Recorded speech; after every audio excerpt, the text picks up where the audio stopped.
जय श्री श्याम। श्याम की कृपा धार्मिक यूट्यूब चैनल पर आप सभी का हार्दिक स्वागत है। आइए आज हम प्रदोष व्रत की कथा का महात्म्य सुनते हैं।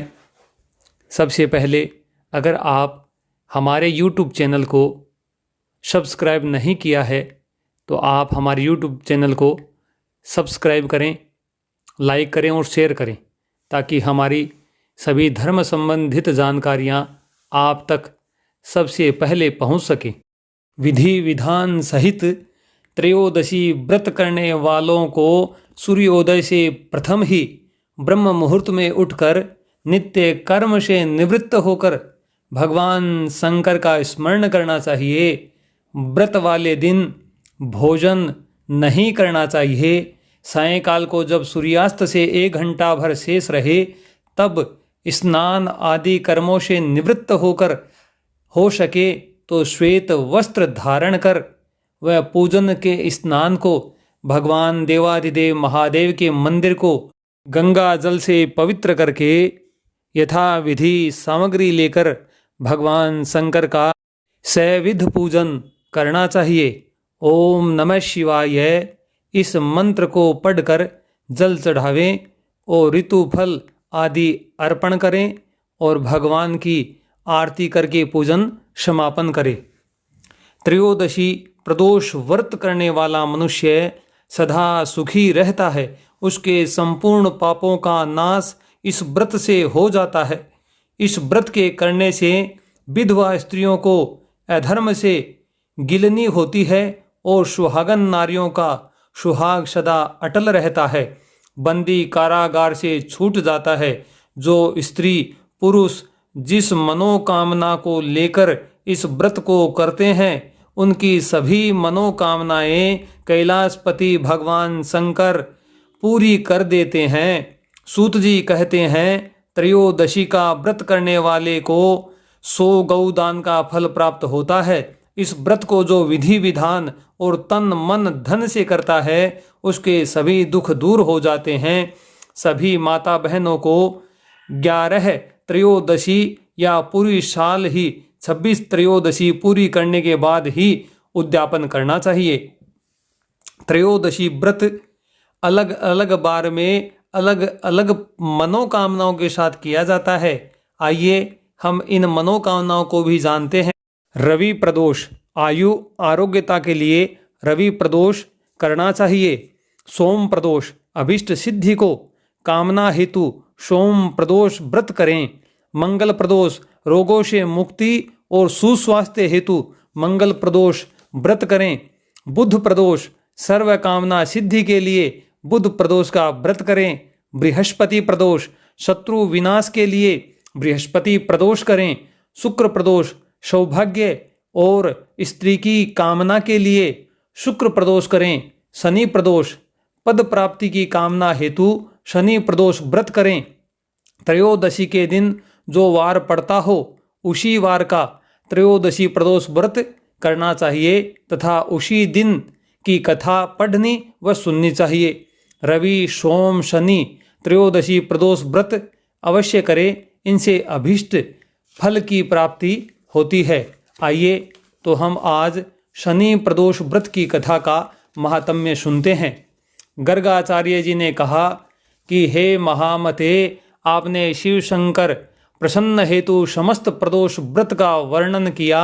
अब हम शनि प्रदोष विधि सुनने की इच्छा रखते हैं, सो कृपा करके सुनाइए। तब सूत जी बोले, हे ऋषय, निश्चयात्मक रूप से आपका शिव पार्वती के चरणों में अत्यंत प्रेम है। मैं आपको शनि त्रयोदशी व्रत की विधि बतलाता हूँ, सो आप ध्यान से सुने।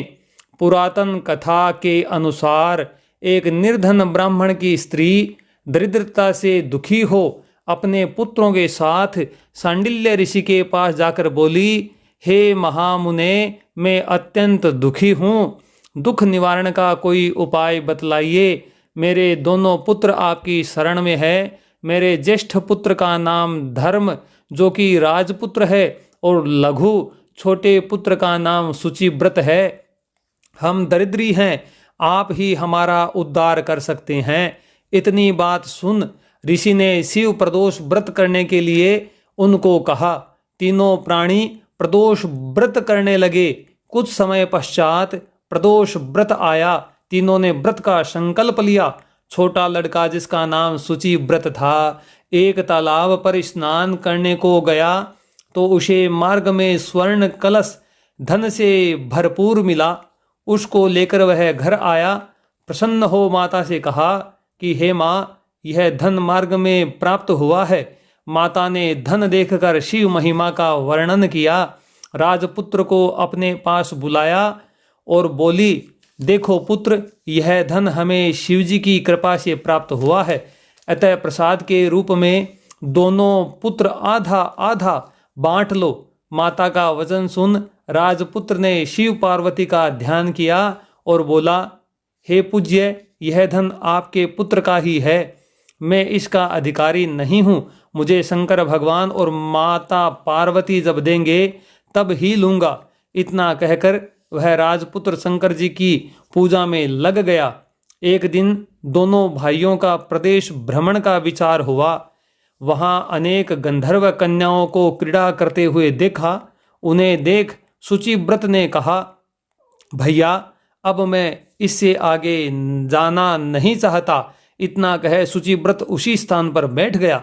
परंतु राजपुत्र अकेला ही स्त्रियों के बीच में जा पहुंचा। वहाँ एक स्त्री अति सुंदरी राजकुमार को देख मोहित हो गई और राजपुत्र के पास पहुंचकर कहने लगी कि हे सखियों, इस वन के समीप ही जो दूसरा वन है, तुम वहाँ जाकर देखो। भांति भांति के पुष्प खिले हैं, बड़ा सुहावना समय है, उसकी शोभा देखकर आओ। मैं यहाँ बैठी हूँ, मेरे पैरों में बहुत पीड़ा हो रही है। यह सुन सखी दूसरे वन में चली गई। वह सुंदर राजकुमार की ओर देखती रही। इधर राजकुमार भी कामुक दृष्टि से निहारने लगा। युवती बोली, आप कहाँ रहते हैं? वन में कैसे पधारे? किस राजा के पुत्र हैं? क्या नाम है? राजकुमार बोला, मैं विदर्भ नरेश का पुत्र हूँ, आप अपना परिचय दें। युवती बोली, मैं विद्रविक नामक गंधर्व की पुत्री हूँ, मेरा नाम अंशुमति है। मैंने आपके मन स्थिति को जान लिया है कि आप मुझ पर मोहित हो गए हैं। विधाता ने हमारा तुम्हारा संयोग मिलाया है। युवती ने मोतियों का हार राजकुमार के गले में डाल दिया। राजकुमार हार स्वीकार करते हुए बोला कि हे भद्रे, मैंने आपका प्रेमोपहार स्वीकार कर लिया है, परंतु मैं निर्धन हूँ। राजकुमार के इन वचनों को सुनकर गंधर्व कन्या बोली कि मैं जैसा कह चुकी हूँ वैसा ही करूँगी। अब आप अपने घर जाएं। इतना कहकर गंधर्व कन्या सखियों के साथ जा मिली। घर जाकर राजकुमार ने शुचिव्रत को सारा वृतांत कह सुनाया। जब तीसरा दिन आया, वह राजपुत्र शुचिव्रत को लेकर उसी वन में जा पहुंचा। वहीं गंधर्वराज अपनी कन्या को लेकर आ पहुंचा।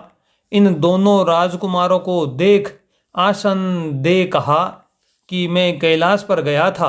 वहां शंकर जी ने मुझसे कहा कि धर्मगुप्त नाम का राजपुत्र है, जो इस समय राज्य विहीन निर्धन है, मेरा परम भक्त है। हे गंधर्वराज, तुम उसकी सहायता करो। मैं महादेव जी की आज्ञा से इस कन्या को आपके पास लाया हूँ। आप इसका निर्वहन करें। मैं आपकी सहायता कर राजगद्दी पर बैठा दूंगा। इस प्रकार गंधर्वराज ने कन्या का विधिवत विवाह कर दिया। विशेष धन और सुंदर गंधर्व कन्या को पाकर राजपुत्र अति प्रसन्न हुआ। भगवान कृपा से अपने शत्रुओं का दमन करके राज्य का सुख भोगने लगा। बोलिए शंकर भगवान की जय। व्रत करने वाले एवं कथा सुनने वाले का भगवान के चरणारविंदों में अटूट विश्वास एवं श्रद्धा होनी चाहिए, तभी व्रत एवं कथा का पुण्य फल हमें प्राप्त होता है। बोलिए सच्चिदानंद भगवान की जय।